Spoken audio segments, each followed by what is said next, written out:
ይህ ታሪክ በግርምቪል መንደር ውስጥ ከሚገኝ አንድ አሮጌና ጠባብ ቤት ይጀምራል።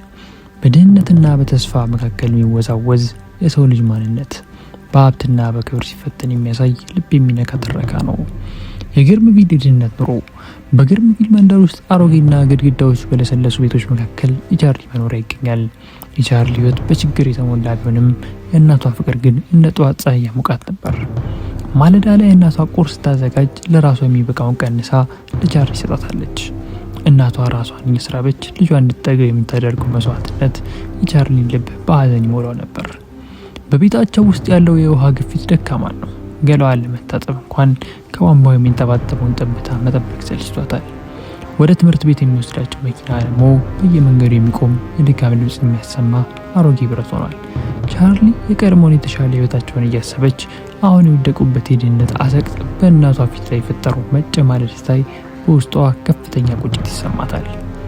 በትምህርት ቤት ግቢ ውስጥ ቻርሊ የብቸኝነት ደሴት ነበረች። ጓደኛዋ ኤሊዛ ቻርሊ ሆይ በሀብትና በደረጃ አትጨነቂ፣ ዋናው ማንነትሽ ነው እያለች ብታጽናናትም ቻርሊ ግን በሌሎች ልጆች የቅንጦት ህይወት ትቀና ነበር። በተለይ በአምበር ላይ ያላት ቅናት ከባድ ነበር። አምበር በዘመናዊ ፖርሽ መኪናዋ እየተሽከረከረች ዲዛይነር ልብሶቿን እያሳየች ቻርሊን ታስቀናታለች። ከሁሉም በላይ ግን የቻርሊ ልብ የሰበረው ጀረማያ ነው። ቻርሊ ለጀረማያ ልዩ ፍቅር ነበራት።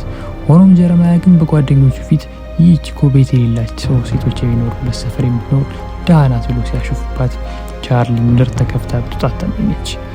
ያ የውርደት ጅራፍ በነፍሷ ላይ ትልቅ ጠባሳ ጥሎ አለፈ። አንድ ቀን ግን የቻርሊን ህይወት ከስር መሰረት የሚቀይር እንግዳ መጣ። ጄኔቪቭ ሲንክሌር የምትባል የለበሰችው ልብስ ጥራትና አረማመዷ የከበርቴነትን ሽታ የሚያውድ ሴት ደጃፋቸው ላይ ቆመች። ጄኔቪቭ የያዘችው ሚስጥር አስደንጋጭ ነበር። ቻርሊ የአልትራ ቢዩቲ ኩባንያ መስራች የልጅ ልጅና የቢሊዮን ዶላር ባለሀብት ብቸኛ ወራሽ እንደሆነች ነገረቻት። የቻርሊ አባት የንጉሳዊ ዘር እንዳለውና ይህንንም ምስጢር ደብቆ እንደመተው ሲታወቅ የቻርሊና የእናቷ ህይወት በአንድ ጀንበር ተቀየረ። ከአሮጌው መንደር ወጥተው ወደ ቤተ መንግስት መሰል ቪላ ተዘዋወሩ። የግል አብራሪዎች፣ የውበት ባለሙያዎችና አሽከሮች ቻርሊን ከበቧት። ሆኖም ይህ ሀብት እንደ ቅድመ ሁኔታ ነበረው። እስከ 18ኛ ዓመቷ ድረስ የቤተሰቡን ስም የሚያጠፋ ምንም አይነት ተግባር መፈጸም የለባትም። ካልሆነ ግን ሀብቱ በሙሉ ይነጠቃታል። ሀብት ቻርሊን ቀስ በቀስ እየቀየረ መጣ። ያቺ ትሁትና ምስኪን ልጅ ጠፍታ በትዕቢት የተሞላች ሴት ሆነች። ለዕለቷ ግብዣ የሚዘጋጁትን ባለሙያዎች የፊኛዎቹ ቀለም ለምን ሮዝ ጎልድ አልሆነም እያለች ተጮህባቸዋለች።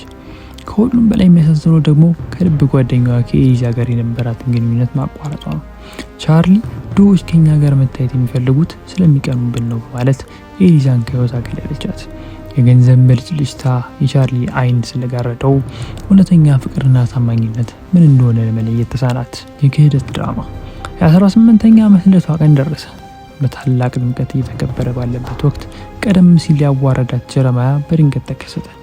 ጀረማያ አሁን የቻርሊን ውበት ሳይሆን የባንክ ደብተሯን ፈልጎ መጥቷል። ቻርሊን በሽንገላ አታለላትና ያልፈለገችውን መጠጥ በእጇ ሲዞ ካሜራዎች ወዳሉበት ቦታ በመውሰድ በግድ ሳማት። ይህ ትዕይንት ወዲያውኑ በጋዜጦችና በሶሻል ሚዲያ ተሰራጨ። ቻርሊ እንደ ባለጌና ስነ ስርዓት እንደሌላት ወጣት ተሳለች። አያቷ ጄኔቪቭ በሁኔታው ክፉኛ አዘነች።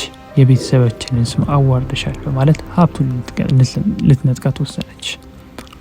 እውነተኛው ረዳትና የነጻነት ምርጫ። በዚህ አስቸጋሪ ሰዓት ቻርሊን የረዳት ግን ማንም ያልጠበቀው ሮጀር ነበር። ሮጀር በፓርቲው ላይ ጥበቃ ሆኖ ይሰራ ነበር። ውሻ በማጥባትና በተለያዩ ስራዎች የሚተዳደር ታታሪ ወጣት ነው። ሮጀር የጀረማያን ተንኮል በዓይኑ አይቶ ነበር። ሮጀር ባለው ጥረት የደህንነት ካሜራ ምስሎችን በማግኘት ጀረማያ ቻርሊ እንዴት እንዳጠመዳት ለጄኔቪቭ አስረዳ። እውነቱ ሲጋለጥ ቻርሊ ስሟ ታጠበ። ጄኔቪቭም የቢሊዮን ዶላር ግዛቱን እንድትረከብ ጋበዘቻት።